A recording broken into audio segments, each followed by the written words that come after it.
ओम नमो भगवते वासुदेवाय। ओम नमो नारायणाय। सच्चिदानंद रूपाय विश्वोत्पत्त्यादि हेतवे तापत्रय विनाशाय श्री कृष्णाय वयं नमः।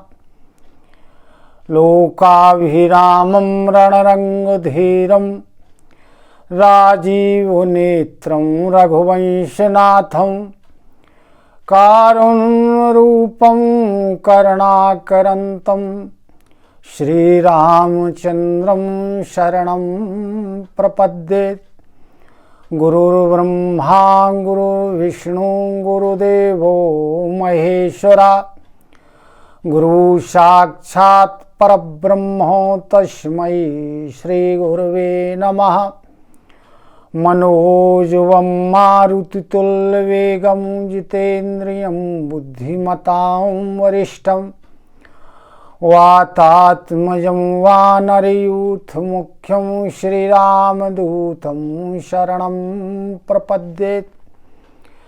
प्रिय भगवत कथा रस के रसिकजन, आनंद कंद परमानंद अकारण करुणा वर्णालय भगवान की कृपा से हमने और आपने श्रीमद् भागवत महापुराण के तृतीय स्कंध के 11वें अध्याय की कथा का श्रवण किया। 11वें अध्याय में मैत्रेय जी ने विदुर जी को काल की गणना के संबंध में कथा सुनाई। काल का निर्धारण कैसे हुआ है, मनुष्यों के दिन रात वर्ष आदि, देवताओं के दिन रात वर्ष आदि, मनवंतर आदि काल विभाग का वर्णन बतलाया।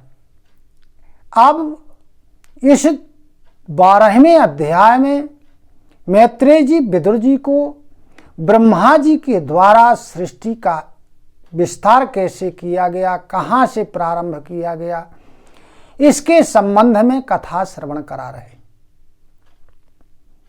हम आप 12वें अध्याय की कथा का श्रवण करेंगे, जिसमें सृष्टि के विस्तार के बारे में कथा दी गई।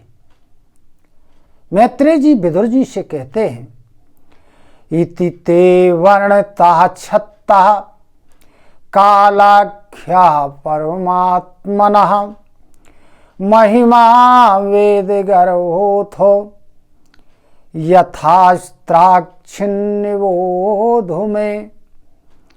मैत्रेय जी ने कहा कि विदुर जी, यहाँ तक मैंने आपको भगवान की काल रूपी महिमा का श्रवण कराया। अब जिस प्रकार ब्रह्मा जी ने सृष्टि की रचना की, उसे ध्यान पूर्वक सुनो। कहने लगे कि पहले ब्रह्मा जी ने अज्ञान की 5 वृत्तियां उत्पन्न की। यह वृत्तियां हैं तम, मोह, महामोह, तामिश्र और अंधता मिश्र। इनकी रचना करने के बाद यह जो सृष्टि थी, ये पापमयी सृष्टि थी। अतः ब्रह्मा जी को इससे संतुष्टि नहीं हुई। तब ब्रह्मा जी ने दूसरे प्रकार की सृष्टि की रचना की। इस बार ब्रह्मा जी ने सनक, सनंदन, सनातन, संत कुमार, इन 4 निर्वृत्ति परायण ऋषियों को उत्पन्न किया और इनसे कहा कि जाओ तुम प्रजा की वृद्धि करो। तो ये तो ऋषि जन्म से ही निर्वृत्ति परायण थे, अतः इन्होंने प्रजा की वृद्धि करने से, प्रजा को उत्पन्न करने से मना कर दिया। जब इनने ब्रह्मा जी से मना किया, तब ब्रह्मा जी ने इसे अपना अपमान समझा और अपमान समझने के कारण ब्रह्मा जी को क्रोध उत्पन्न हो गया।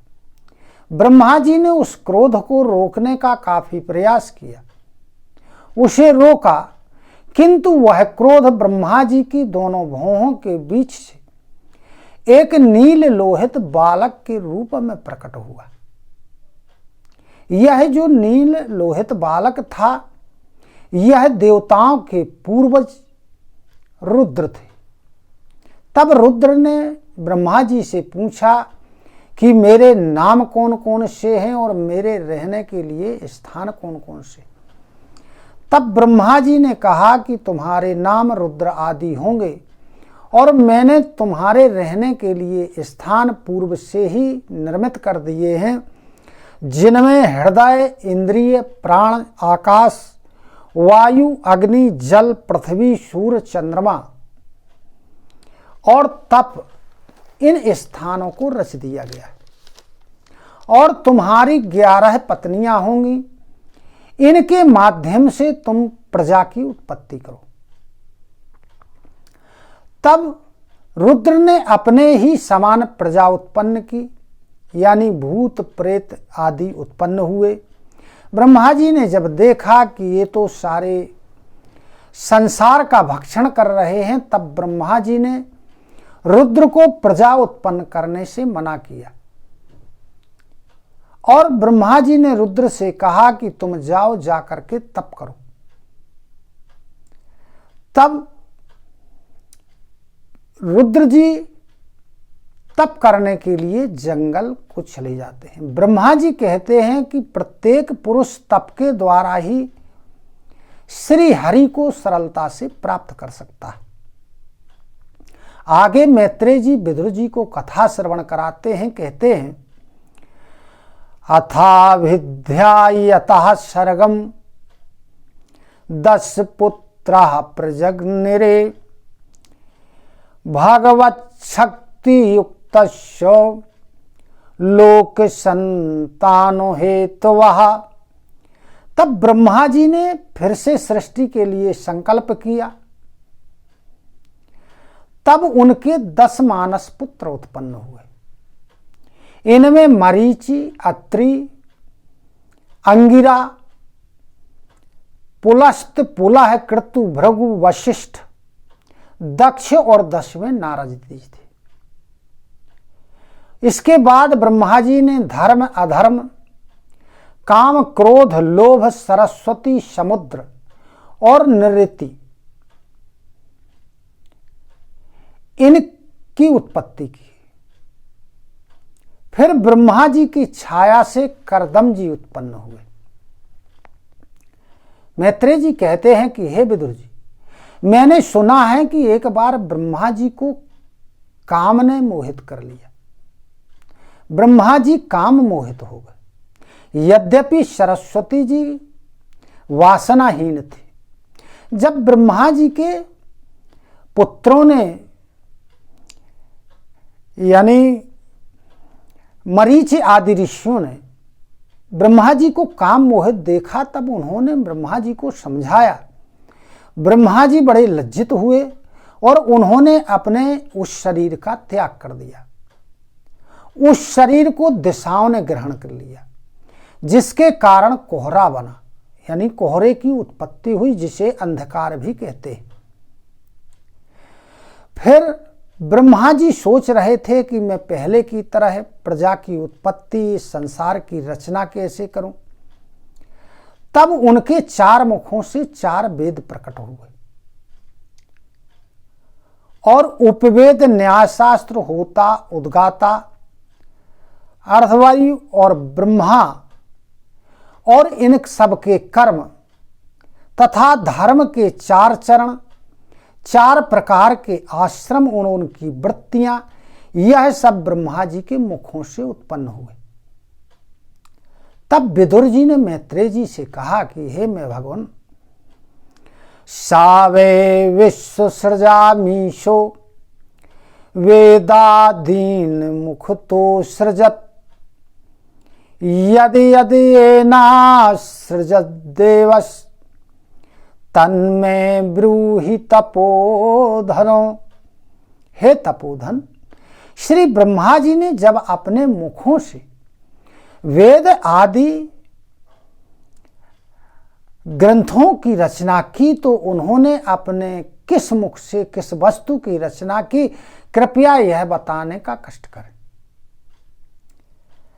तब मैत्रेय जी कहते हैं कि हे विदुर जी, ब्रह्मा जी ने अपने पूर्व के मुख से ऋग्वेद, दक्षिण के मुख से यजुर्वेद और पश्चिम के मुख से सामवेद और उत्तर के मुख से अथर्ववेद की रचना की।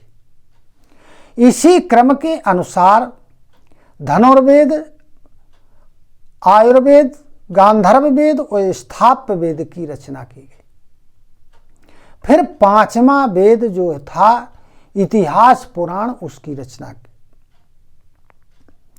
फिर पूर्वाधिमुख के क्रम से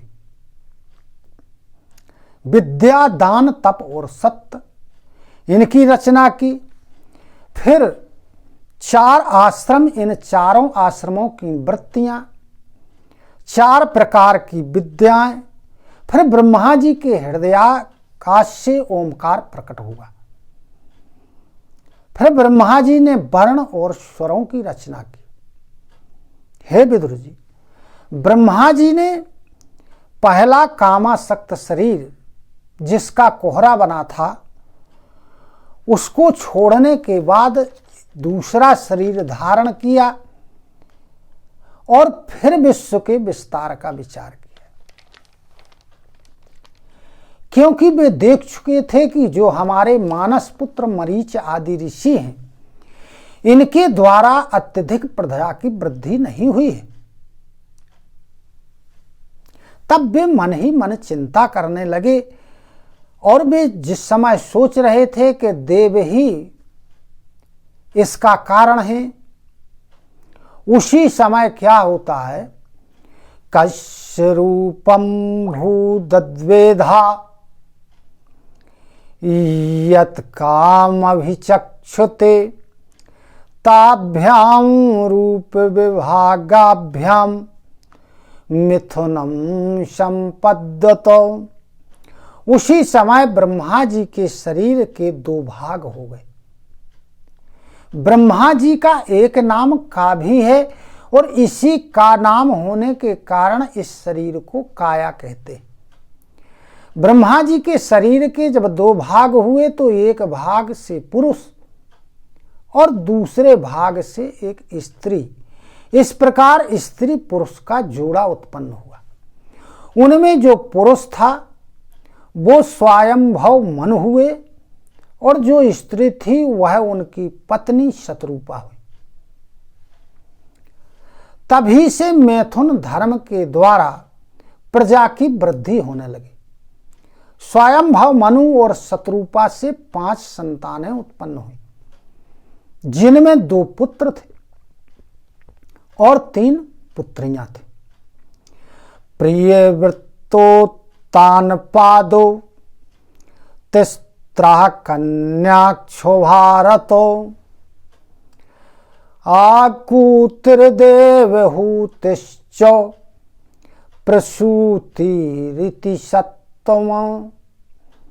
2 पुत्र पैदा हुए। जो 2 पुत्र थे वह प्रियव्रत और उत्तानपाद। 3 कन्याएं थीं, आकूति, देवहूति और प्रसूति।